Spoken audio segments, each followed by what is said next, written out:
हाट की बात किए हैं तो औराई ऐसे इलाका जो है आपके भी गढ़ रहा है, लेकिन वो भी आज भी छचरी से लोगों का सहारा है कि नीतीश बाबू की सरकार में अफसरशाही से हर कुछ चलता है। विधायकों की नहीं चलती अफसरों के सामने। बिल्कुल। लेकिन आप भी तो उसी लोगों को दोहराते हैं जो कहीं से नकारा जाते हैं, उसी को दोहराते हैं। देखिए, आपने भी दोहराए थे। पिछले कुछ महीनों में देखा होगा कि कांग्रेस पार्टी में क्या परिवर्तन आया है, क्या हम देंगे। आखिरी सवाल है, घरेलू कांग्रेसी को पार्टी आपकी टिकट देगी या फिर जो कांग्रेसी है उनको टिकट देगी? गैर कांग्रेसी, घरेलू कांग्रेसी मतलब घर से राजनीति करने वाले। देखिए, मैं कांग्रेस कमेटी के पर्यवेक्षक हैं और घोषणा पत्र पर जो है सभी असंगठित से लेके एनजीओ सारे लोगों से कल से आज तक सिविल सोसाइटी चर्चा किए हैं घोषणा पत्र के लिए। श्री अमिताभ दुबे जी आपको संबोधित करेंगे। धन्यवाद अरुण जी। कांग्रेस पार्टी चाहती है कि जो हमारा घोषणा पत्र है आगामी चुनाव का, वो बंद कमरे में ना बने, लोगों के बीच संवाद करके उनसे मिलके उनकी समस्याओं को समझ के उनका समाधान कैसे हो सकता है, उनके क्या सुझाव हैं इन समस्याओं को लेकर, और उन्हें अपनी घोषणा पत्र में डालना चाहती है। हम 38 ज़िलों में जाएंगे, लोगों से बात करेंगे और उनकी बात इसमें रखेंगे। जहाँ तक कि मुजफ्फरपुर की बात है, बहुत समस्याएं सामने आई हैं। नीतीश बाबू के 20 साल के शासनकाल में जहाँ तक बिहार और मुजफ्फरपुर को होना चाहिए था, वहाँ से बहुत पीछे दिखाई दे रहा है। शिक्षा व्यवस्था हो, स्वास्थ्य व्यवस्था हो, खेती हो, बच्चों की खेलकूद की सुविधाएं हो, आशा बहना, जीविका दीदी, आंगनवाड़ी, हर जगह कमियां दिखाई दे रही हैं। और बाढ़ की समस्या तो है ही। यहाँ पे इतना पैसा खर्च हो रहा है बाढ़ को रोकने के लिए, लेकिन बाढ़ लगातार आता रहता है, तो ये पैसा कहाँ जा रहा है किसी को पता नहीं। तो बहुत समस्याएं सामने आई हैं और इनका समाधान करने का हमारा प्रयास होगा। जब हमारा घोषणा पत्र तैयार होगा, आप सबके बीच रखेंगे, तो मेरा मानना है कि बिहार की जनता देख पाएगी कांग्रेस पार्टी ना केवल इन मुद्दों को बड़ी सीरियसली लेती है, लेकिन उनके समाधान को करने के लिए भी ठोस और अच्छे कदम लेने को तैयार है जब हमारी सरकार बनेगी।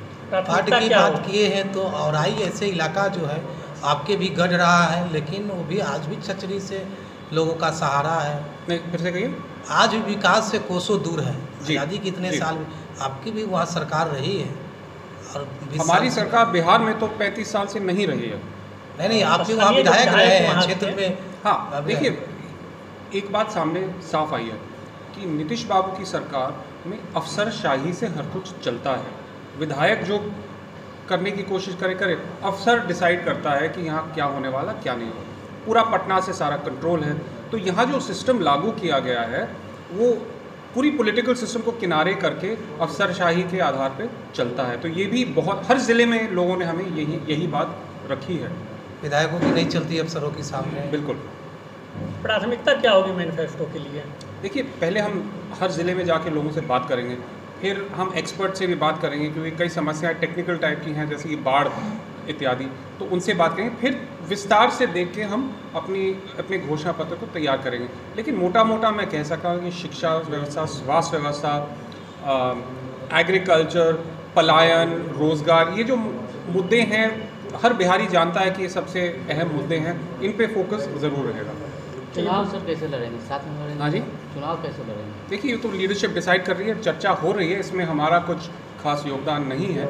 लेकिन ये स्पष्ट है कि नीतीश बाबू के 20 साल बाद अगर अभी भी किसान को एमएसपी नहीं मिल रहा है, इस युग में जहां आर्टिफिशियल इंटेलिजेंस, रोबोटिक्स इत्यादि की चर्चा हो रही है, कि बिहार का युवा भटक रहा है, उसको ठीक से शिक्षा नहीं मिल रही, उसको पलायन करने को मजबूरी हो रही है, इस पूरे विश्व के विजन में बिहार की क्या हिस्सेदारी होगी, इसका कोई जवाब इस सरकार के पास नहीं है। और एक नए विजन के लिए एक नई सरकार को चुनना पड़ेगा। लेकिन आप भी तो उसी लोगों को दोहराते हैं जो कहीं से नकारा जाते हैं, उसी को दोहराते हैं। देखिए, आपने भी पिछले कुछ महीनों में देखा होगा कि कांग्रेस पार्टी में क्या परिवर्तन आया है, क्या हम डिसीजन ले रहे हैं। इससे ये साफ लग रहा है कि हम इस चुनाव को सीरियसली ले रहे हैं और एक मजबूत हम चुनावी कैंपेन लड़ेंगे। क्या निकल कर के आया है जिला में सबसे बड़ी समस्या? अच्छा, ये मेरा फाइनल जवाब है, क्योंकि हमें एयरपोर्ट पे जाना है। सबसे बड़ी बहुत समस्याएं आई हैं। मुख्य रूप से यहाँ पे जैसे लीची इंडस्ट्री के लिए कोई खास फैसिलिटीज़ नहीं है। एक यहाँ से सब दुनिया की सबसे अच्छी लीची यहीं से निकलती है और उसकी कोई फैसिलिटीज़ नहीं है। कुछ निजी फैसिलिटीज़ हैं सरकार की तरफ से, कुछ नहीं है। ये मार्केटिंग व्यवस्था है ही नहीं खेती के लिए। पैक्स सिस्टम बिल्कुल बैठा हुआ है, किसान को एमएसपी नहीं मिलता, बिचौलिया को फ़ायदा होता है। तो 2006 में नीतीश बाबू ने जब ये मार्केटिंग सिस्टम समाप्त किया, इससे बहुत हानि पहुंची है बिहार के किसानों को। अगर आपकी आमदनी किसानी से नहीं हो रही तो पशुपालन से होनी चाहिए, लेकिन यहाँ भी सुधा डेयरी नीचे होती जा रही है, अमूल डेयरी ऊपर होते जा रही है। तो ये ऐसा सवाल क्यों है कि गुजरात के किसानों को बिहार की सरकार फ़ायदा दिला रही है। गुजरात की सरकार फ़ायदा दिलाए तो ठीक है, यहाँ तो बिहार के किसानों पे ध्यान देना चाहिए। तो ये पूरा सुधा डेयरी की मार्केटिंग जो है नीचे होती जा रही है और अमूल को फ़ायदा होते जा रहा है। तो ऐसे बहुत सारे मुद्दे हमें दिखने को मिले हैं जिसका समाधान हम करना चाहेंगे। आखिरी सवाल है, घरेलू कांग्रेसी को पार्टी आपकी टिकट देगी या फिर जो कांग्रेसी है उनको टिकट देगी? गैर कांग्रेसी या कांग्रेसी? घरेलू कांग्रेसी मतलब घर से राजनीति करने वाले। देखिए, मैं आपको बस देखना होगा, मैं आपको कुछ भी कह सकता हूँ। जो हम करेंगे वो आप देखेंगे और मैं आपको आश्वासन देना चाहता हूँ कि सबसे अच्छे कैंडिडेट्स को टिकट दिए जाएंगे। चलिए, थैंक यू।